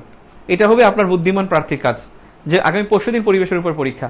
এটা জাস্ট রিডিং দিতে আমি বললাম 2 ঘন্টা লাগে, পরিবেশ অধ্যায়টা রিডিং দিতে 2 ঘন্টা লাগে। আর যদি কেউ একেবারে ফ্রেশার হয় তার 4 ঘন্টা লাগবে। আর আপনি কি এতদিন কিছু পড়েন নাই? আমাকে তো আপনারা বলেন ভাই আপনি সময়মতো বই বের করেন না, আপনি কি করেন? আপনার তো একজন বিসিএস ক্যান্ডিডেট, আপনার রোজ 8 আওয়ার্স পড়ার কথা, আপনি কি 8 ঘন্টা পড়তে বসেন? বলেন, নিজেকে প্রশ্ন করে দেখেন আপনি 8 ঘন্টা পড়েন কিনা। রিটেনের প্রার্থীরা বলতেছে ভাই বই দেন। আরে ভাই রিটেনের প্রার্থী আপনি বলেন আপনি 8 ঘন্টা করে গত 8 মাস পড়ছেন কিনা। আপনি যদি রোজ 8 ঘন্টা করে 8 মাস পড়ে থাকেন, তাহলে আপনার এই বেসিক বই কিছুই দরকার হয় না। রিটেনের বেসিক বই এটা দরকার হয় না, মানে 8 ঘন্টা করে আপনার পড়ার দায়িত্ব, এটা আপনার কর্তব্য, আপনি পড়েন না, তাহলে আপনি আমাকে বলেন কে? এরপরে আসি সংস্থার মধ্যে প্রথমে ইউএন, জাতিসংঘ থেকে যা পড়া উচিত। গত বছরে কিন্তু WHO পরীক্ষা আসছে, যে কোন সংস্থা জরুরি অবস্থা ঘোষণা করেছে, কমে গেছে, তাহলে তো ছেড়ে দিতে হবে। হ্যাঁ, প্যারিস এগ্রিমেন্ট, আর একটা হলো প্যারিস এগ্রিমেন্ট। ওই যে জিসিএফ বললাম না, ওর মধ্যে প্যারিস এগ্রিমেন্ট চলে আসবে। প্যারিস এগ্রিমেন্ট এবং COP21 এর মধ্যে প্যারিস এগ্রিমেন্ট অটোমেটিক চলে আসে। সবার আগে জাতিসংঘ, সরকার দেখবেন যে UNGA এবছর 60টি দেশ সাধারণ পরিষদের অধিবেশনে যেতে পারে না, এবং এর মধ্যে একটা উল্লেখযোগ্য দেশ হলো ইরান। চাঁদা না দিলে যাইতে দেয় না। এখন কিন্তু ইউএন এর চাঁদার হার, আগে ছিল কিন্তু চাঁদার হার ইউএসএ কিন্তু সবচেয়ে বেশি প্রথম, এখন কিন্তু চায়না দ্বিতীয়। আগে চাঁদার হার সবচেয়ে প্রথম ছিল কে? ইউএসএ, সেকেন্ড ছিল জাপান। এরপরে দেখেন ইউএন এর মধ্যে পরের গুরুত্বপূর্ণ বিষয় কয়েকটা অর্গান গুরুত্বপূর্ণ, বিশেষ করে হলো UNHCR এবং UNHRC, WHO, WTO। গতবার কিন্তু আংটার পরীক্ষা আসছে যে বিনিয়োগ সুপারিশ করে কে। এবার দেখেন WHO, UNHRC, HCR আর এই দুইটা সবসময় পড়তে হয়, ইউনিসেফ এবং হলো ইউনেস্কো। ইউনিসেফ এবং ইউনেস্কো পড়তে হয় সবসময়, কারণ ইউনিসেফের নির্বাহী সদস্য কিন্তু আমরা, 19 থেকে 21, আবার 22 থেকে 24। আবার ইউনেস্কো এরা কিন্তু আমাদের কয়েকটা কাজ করেছে, ভাষা স্বীকৃতি দিয়েছে, আমাদের বঙ্গবন্ধুর 7 মার্চের ভাষণকে স্বীকৃতি দিয়েছে। এরা কিন্তু ইউনেস্কো কিন্তু তারা একটা পুরস্কারও চালু করছে, যেটা হলো সৃজনশীল অর্থনীতি পুরস্কার বঙ্গবন্ধুর নামে। তার মানে ইউনেস্কো, ইউনিসেফ এগুলো হচ্ছে আমাদের সাথে একবার ওতপ্রোতভাবে জড়িত। ইউনিসেফ আমাদের শিক্ষাক্ষেত্রে এবং শিশু শিক্ষার ক্ষেত্রে যথেষ্ট অবদান রাখে। যাই হোক, এই WTO, WHO, UNHCR, HCR, HRC এই কয়েকটার গুরুত্ব একটু বেশি এই বছর। অন্যগুলো পড়বেন। ওর একটা IAEA ব্যাপক ফায়দামি করতেছে। ফায়দামি বলতে গেল ইরানকে নিয়ে আবার চুক্তি করার প্ল্যান করছে। IAEA এর সাথে চীনের একটা একটা নেগোসিয়েশন হয়েছে। তারপরে IAEA এটা গুরুত্বপূর্ণ। এই কয়েকটা জাতিসংঘের মধ্যে অবশ্যই আপনি কাজ দেখবেন। কাজ বলে UNSC এর কাজ, এটা না পড়ে পরীক্ষা হলে যাওয়া বোকামি হয়। UNSC এর নিরাপত্তা পরিষদের কাজ পড়লে অন্যগুলো জানা হয়ে যায়। একটা কথা মনে রাখবেন, নিরাপত্তা পরিষদ সব নিয়ে কাজ করে, শুধু একটা কথা মনে রাখেন, নিরস্ত্রীকরণ, এই নিরস্ত্রীকরণ নিয়ে কাজ করে হলো সাধারণ পরিষদ। নিরস্ত্রীকরণ নিয়ে কাজ করে সাধারণ পরিষদ, এবং এই নিরস্ত্রীকরণ অর্থাৎ সাধারণ পরিষদ কিন্তু তারা একটা ভোটাভুটির আয়োজন করেছে মিয়ানমারে যাতে অস্ত্র রপ্তানি না হয়। অস্ত্র রপ্তানির বিরুদ্ধে তারা একটা প্রস্তাব দিয়েছিল। সেই নিরস্ত্রীকরণ বিষয়ক দেখভাল করে হলো সাধারণ পরিষদ।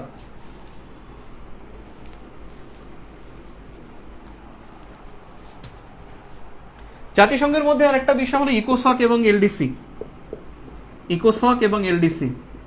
এই দুইটা গুরুত্বপূর্ণ জাতিসংঘের মধ্যে, ইকোসক এবং হলো এলডিসি। ক্লিয়ার? সো বিষয়টা হলো ভাই, সংস্থা থেকে জাতিসংঘের বাইরে যেটা দরকার, সংস্থা থেকে অন্যান্য যেগুলো দরকার, দেখেন ভাই, আপনি RCEP না পড়ে কেমনে পরীক্ষার হলে যাবেন বলেন? RCEP, CPTPP এটা না পড়ে পরীক্ষা হলে যাওয়া যায় না। আপটা না পড়ে পরীক্ষা হলে যাওয়া যায় না। ইউরোপিয়ান ইউনিয়ন এটা না পড়ে পরীক্ষা হলে যাওয়া যায় না। বাংলাদেশ এবছর NDB সদস্যপদ লাভ করেছে। NDB গুরুত্বপূর্ণ ভাই। EIIB গুরুত্বপূর্ণ, সবসময় EIB এবং NDB দুইটার মধ্যে বাংলাদেশ আছে, তাই গুরুত্বপূর্ণ।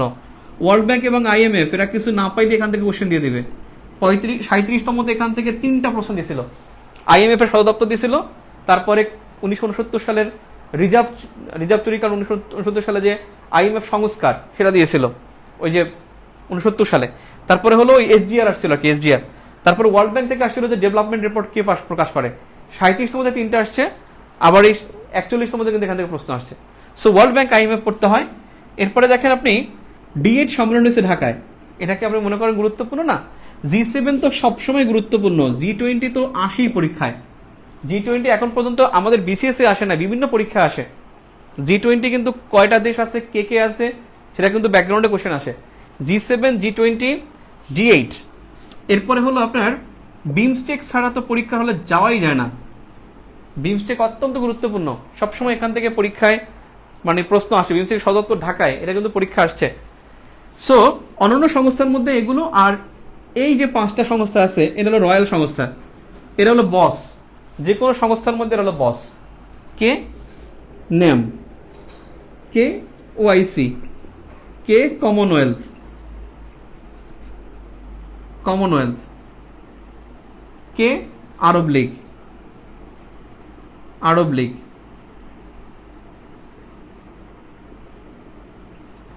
তাহলে নেম, ওয়াইসি, কমনওয়েলথ, আরব লীগ, এই কয়েকটা হলো, এই চারটা।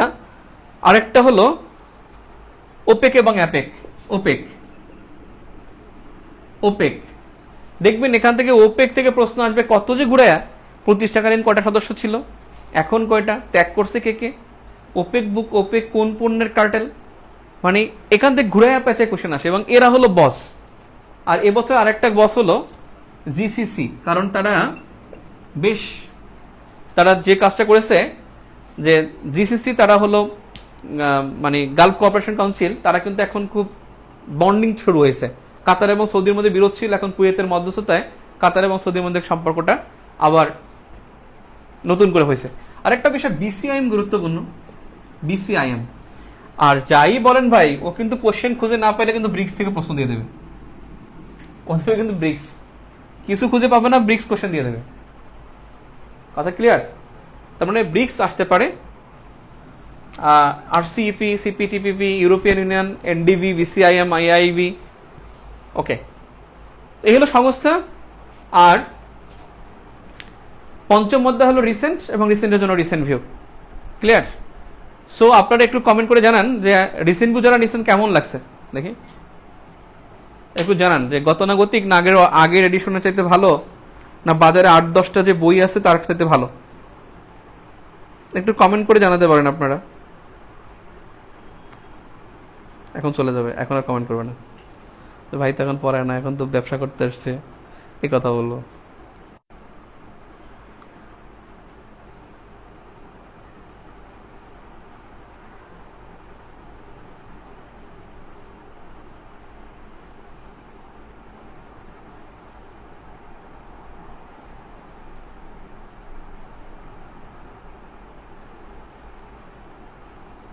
কমেন্ট নাই, কমেন্ট দেখো।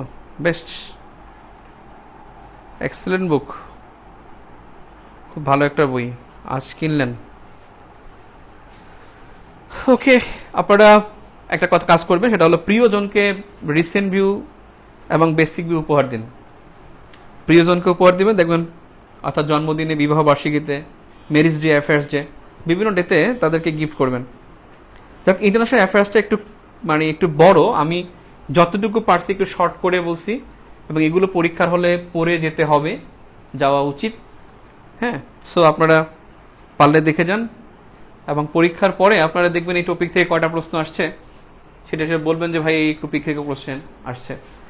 যাই হোক, আপনারা প্রিয়জনকে রিসেন্ট ভিউ উপহার দিন, বিবাহ বার্ষিকী, জন্মবার্ষিকী, অ্যাফেয়ার্স ডে, ম্যারেজ ডে, যে কোনো অকেশনে আপনারা এটা উপহার দিলে সে খুশি হবে। সো আল্লাহ হাফেজ, খুব শর্ট টাইম, আবার নেক্সট দিন আসবো আমি বাকি 3টা সাবজেক্ট নিয়ে। হ্যাঁ, আর আপনারা পরীক্ষা দেন আমাদের আইকন আমাদের ভিউ ফর জিকে এই গ্রুপে। আজকেও পরীক্ষা হয়েছে ভূগোলের উপরে। আজকের পরীক্ষাটা অত্যন্ত গুরুত্বপূর্ণ ছিল, অর্থাৎ ভূগোলের 4র্থ এবং 5ম অধ্যায়, যেখান থেকে গত 6টা প্রিলিতে 34টা প্রশ্ন আসছে, 34 questions, 34 question came from 4th and 5th chapter. Clear?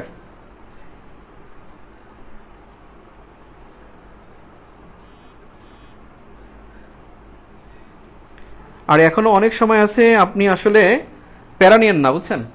আপনারা দেখবেন যে এখন কত 17 দিন আছে, ধরেন আজকে গেল 17 দিন গেছে, ধরেন 17 দিন আছে, 17টা রাত আছে। আপনি জানেন না যে 17টা রাতে আপনি কত কিছু পড়ে ফেলবেন, জানেন? আপনার টেবিল দেখবেন শেষ হয়ে যাবে, আপনি জানেন না যে কি হবে। আরেকটা বিষয়, এখন যেটা করা উচিত সেটা হলো যেগুলো কঠিন সেগুলো খাতায় লিখে রাখছেন এতদিন, আমি অনেক আগে বলছিলাম, যেগুলো পারেন তা মাথায়, যেগুলো পারেন না তা খাতায়। পরীক্ষার আগের দিন শুধু খাতাটা পড়ে যাবেন, পরীক্ষার 2 দিন আগে শুধু খাতা পড়বেন। যারা এই কাজটা করছেন তারা খাতা পড়বেন, আর যারা কিছু করেন নাই তাদেরও ভয় পাওয়ার কিছু নাই, তাদেরও ভয় পাওয়ার কিছু নাই। তাদের হলো যে কিচ্ছু না পারেন, বসে বসে পৃষ্ঠা উল্টাবেন, শুধু বসে বসে শুধু পৃষ্ঠা উল্টাবেন। আমি বললাম পৃষ্ঠা উল্টান, দেখবেন এটাও আমরা পড়া হয়ে যাবে। আর কিছুক্ষণ পর পর একটা পরীক্ষা দেন। 1 মিনিট, আমি একটা গুরুত্বপূর্ণ কথা আপনারা জানেন না, সেটা হলো আমি একটা কথা বলি, সেটা হলো যে হ্যাঁ গ্রুপে থাকবে যারা মডেল টেস্ট দিচ্ছেন। মডেল টেস্ট একটা প্রবলেম হয়, মডেল টেস্টের প্রবলেম হলো যে আপনি আমি এখন 2 মিনিট সময় নেব। আমি কিন্তু আজকে রিটেনের ক্লাস নিচ্ছি প্রায় 2 থেকে 2.5 ঘন্টা মনে হয় ক্লাস নিচ্ছি, তারপরে আমি আবার আপনাদের এখানে আসছি। যাও, আমিও ক্লান্ত। আপনাদের 2টা কথা বলি, সেটা হলো যে প্রিলি পরীক্ষায় যারা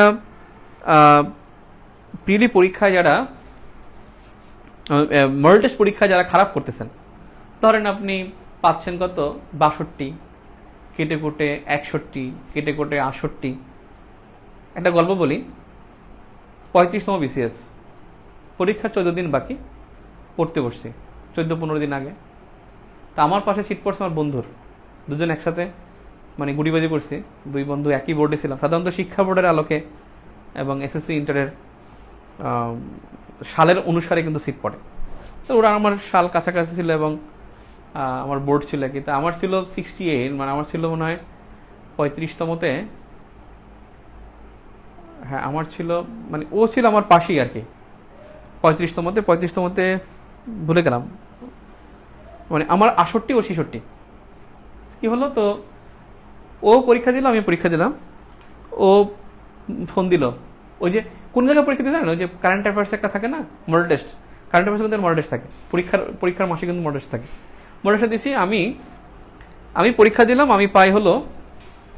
আমি পেয়েছি হলো খুব সম্ভবত 67 মনে হয় কেটে কোটে। ও পাইছে 135+, 135 বা 137। এখন আমাকে বলে তুই কত পেয়েছো, আমি তুই কত পেয়েছো, আমারটা বলি না, 130 পেয়েছে। আমাকে তুই কত, আমি পাইছি, আমি বলি নাই। এই মডেল টেস্টে 14 দিন পরে প্রিলি পরীক্ষা আমি পাশ করছি, পাশ করে নাই। ব্যাপারটা কি ক্লিয়ার? কি যে ঘটবে ইউ নেভার নো। কারণ পরের 14 দিন যে আমি কতদূর গেছি আর সে কতদূর পিছিয়েছে এটা কিন্তু বলা যায় না। সো মডেল টেস্টে যারা এখন কম পাচ্ছেন, ঘাবড়ানোর কিচ্ছু নাই, সত্যি কথা। মডেল টেস্টে যারা এখন কম পাচ্ছেন সেই বেশি পাবেন। 35 আমি জ্বলন্ত প্রমাণ। একই মডেল টেস্টে ও পায় 135 আর আমি পাই 67, আর সেখানে আমি পাশ করে না। তো বুঝতে পারছেন ব্যাপারটা? বেসিক যে কার কোন জায়গা হবে, কে কোন প্রশ্নে ভালো করবে, ইউ নেভার নো। বাট এই কয়েকদিন প্র্যাকটিস করতে হবে। 2টি কাজ এই কয়েকদিনে করা যাবে না। নাম্বার ওয়ান হলো কনফিউশন নিয়ে টাইম ওয়েস্ট করা যাবে না। কনফিউশন যেটা, চতুর্থ বিমানবন্দর কি কক্সবাজার হয়েছে নাকি হয় নাই, এইটা নিয়ে 10 মিনিট সময় নষ্ট করবেন, খুব দায়ী। কর্ণফুলী টানার 3.32 না 3.4, 2টা থাকলে কি দেখাবো, ঠিক আছে? বাংলাদেশ শিক্ষিদানকারী দেশ কোনটা দেখাবো, ভারত না ভুটান দেখাবো? এই সমস্ত কাজ যারা করেন তারা কিন্তু you'll be get a big bamboo. এটা হলো নাম্বার 1 কথা। অর্থাৎ কনফিউশন নিয়ে এখন সময় নষ্ট করার সময় নেই। সেকেন্ড যেটা করতে হবে সেটা হলো কঠিন জিনিস, যেটা প্যারা কিছু আছে না। ধরেন আপনি মনে করেন এখন লিটারেচারে ভিক্টোরিয়ান এজমে পারেন না ভাই, খামাখা এটা নিয়ে সময় নষ্ট করেন না। আপনি বলবেন যে এখান থেকে 1 নম্বর আমার দরকার নেই। কনফিউশন এটা কঠিন, এটা আসে না, এটা আসলেও আমার পারা লাগবে না। এইভাবে আগাবেন। আর কঠিন প্রশ্ন যেগুলো আছে, যে কঠিন বিষয়, যে ধরেন আপনি স্কেল, মানচিত্রের স্কেল, ভূগোল একটা চ্যাপ্টার আছে স্কেল পদ্ধতি, আপনি বুঝেন না, খামাখা দরকার আছে, স্কিপ করেন, স্কিপ আউট। আপনি দেখেন, আমি আমার জীবনে আমি সমাস পড়ি নাই, বিশ্বাস করেন আমি সমাস পড়ি নাই। সমাসে আমি 2টা জিনিস শুধু পারি, দ্বিগু আর দ্বন্দ্ব। সমাস থাকলে দ্বিগু হয় আর ও থাকলে দ্বন্দ্ব হয়, এই 2টাই জানি আমি, আর কিছু জানি না। এই কর্মধারাটা একটু পারতাম, তাও কি জানি একটা ভেজাল করলো। এক বাংলা শিক্ষকের ক্লাস করছি, সে বললো যে যা আছে কর্মধারা সময় মাথা চলে গেছে, এখন শুধু দ্বন্দ্ব আর দ্বিগু।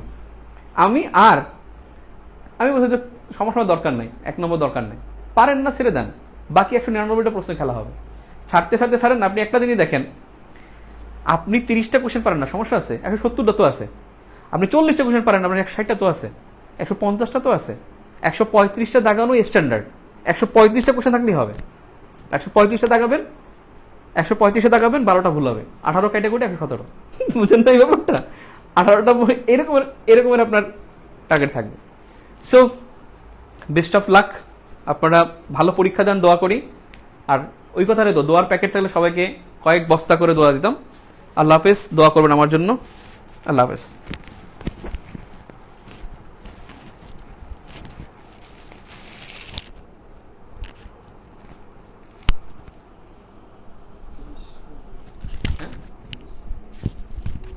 হ্যাঁ,